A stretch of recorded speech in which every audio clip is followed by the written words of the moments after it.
Sekarang saya akan menemui Imam Supriyanto yang merupakan salah satu pendiri dari Pondok Pesantren Al Zaitun dan meminta pandangannya mengenai kasus yang saat ini sedang menjadi perhatian publik berkaitan dengan Panji Gumilang dan juga Pondok Pesantren Al Zaitun. Kita temukan faktanya.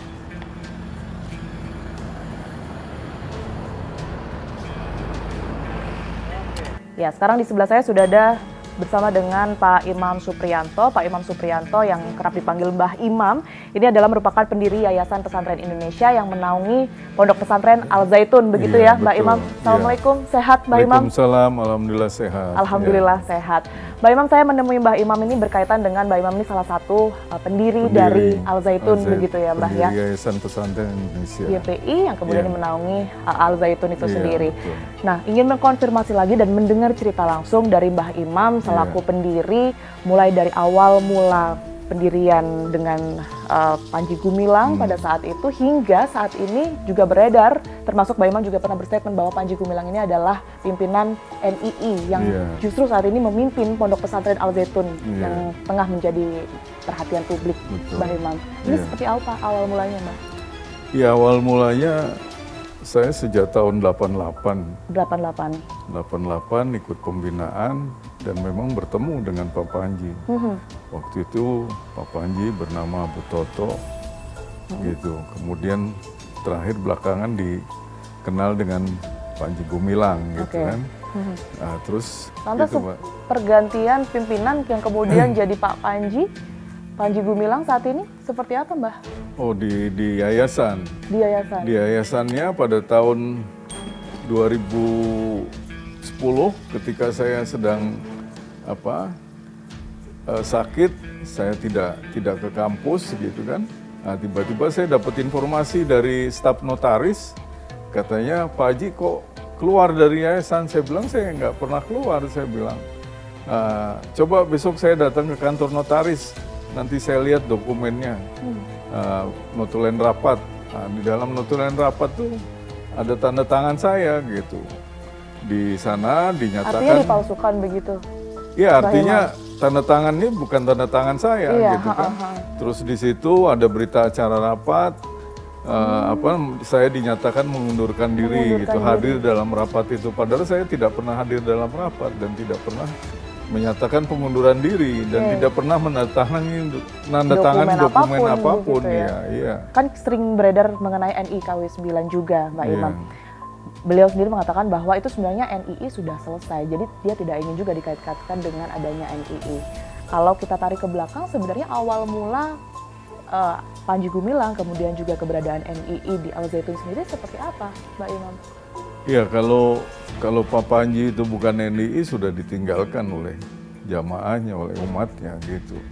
Dia memang pernah dicoret dari sejarah NII karena perbuatan-perbuatannya dari NII-nya juga menyimpang, seperti tidak mewajibkan sholat dan sebagainya gitu. Saya juga pernah tidak sholat, tapi kan setelah kita sadar bahwa itu tidak seperti itu, ini kok sekarang jadi tidak sholat gitu kan.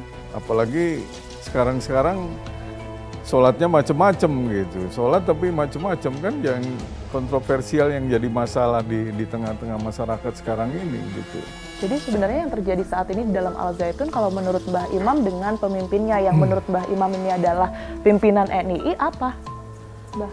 Ya, kalau sekarang yang masih dilakukan, ya dia sekarang menunjukkan bahwa orang harus ikut dia semua.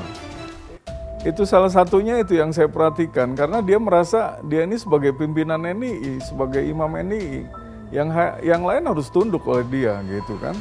Dan kemudian kaitan dengan setoran-setoran dana itu yang sekarang ditemukan 280 sekian rekening itu sebenarnya struktur itu masih berjalan gitu, dari imamnya Pak Panji, kemudian tingkat wilayahnya, tingkat provinsi, wilayah, daerah dan kabupaten itu sekarang bentuknya yayasan-yayasan.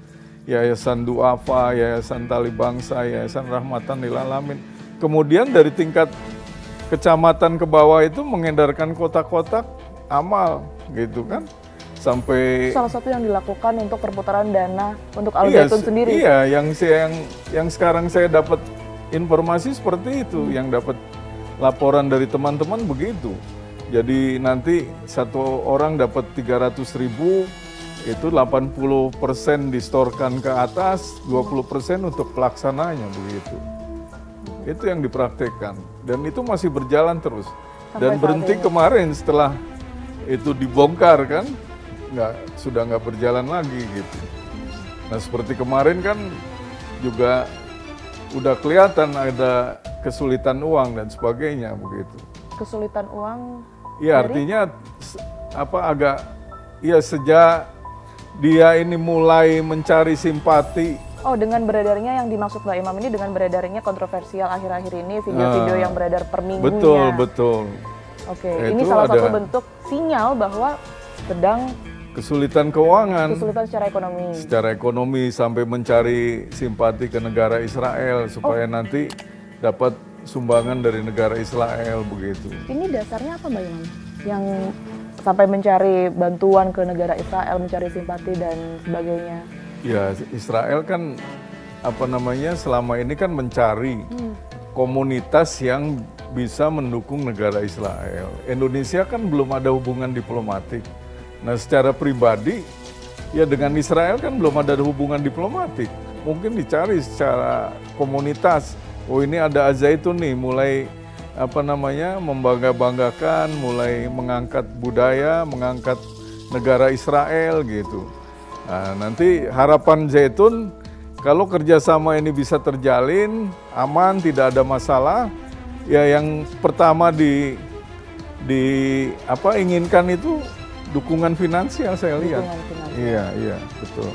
Sepengetahuan dari Mbah Imam sendiri, seberapa dekat sudah hubungan antara Panji Gumilang ini dengan Israel? Yang saya tahu itu kan mulai ada kontak-kontak dengan salah satu sekolah di Israel, kemudian dengan pusat kebudayaan yang ada di Jakarta. Itu waktu ada istilahnya ada pekan budaya atau menyumbangkan sesuatu, menyumbangkan, berpartisipasi, membawa keroncong, membawa menunjukkan bahwa Zaitun itu sudah menjalankan budaya-budaya Israel, sudah tentang berbahasa. Pak Panji juga mulai bisa berdansa-dansi cara Israel. Sedemikian banyak suara dari dulu, bahkan sebuah lembaga, dalam hal ini MUI terlibat juga. Kenapa kesannya Mbak Imam juga sempat menyebut tidak terjamah begitu, Bang? Iya, bukan tidak terjamah gitu ya. Kan kemarin-kemarin tuh, wah jangan ganggu Zaitun loh, itu punya Pak Kumis. Itu punya orang gede-gede, ada jenderal-jenderal di sana. Kalau dari Mbak Imam sendiri, seberapa yakin ini akan secara serius ditindak secara hukum, Mbak? Ya kalau bersama-sama antara masyarakat, kemudian dengan pemerintah, apalagi ini atensinya sudah sampai presiden, saya dengar gitu kan, saya yakin itu. Seperti yang saya lakukan dulu 2012 itu kan, opini itu juga begitu kencang gitu. Jadi apalagi dulu kan hanya masalah NII dan pemalsuan dokumen pribadi saya gitu ya. Kalau sekarang kan penodaannya sudah mengganggu publik, mengganggu masyarakat gitu. Dan semua menyaksikan, dan ini yang melaporkan juga atas nama ormas, bukan nama pribadi. Kalau dulu pribadi saya gitu. Jadi saya sangat yakin lah dengan izin Allah tentunya semua ini gitu. Baik, mungkin tindakan seadil-adilnya yang kita harapkan ya. Iya, sama-sama berusaha dan berdoa lah. Oke, terima kasih banyak Mbak Imam. Baik, sama-sama. Saya juga terima kasih.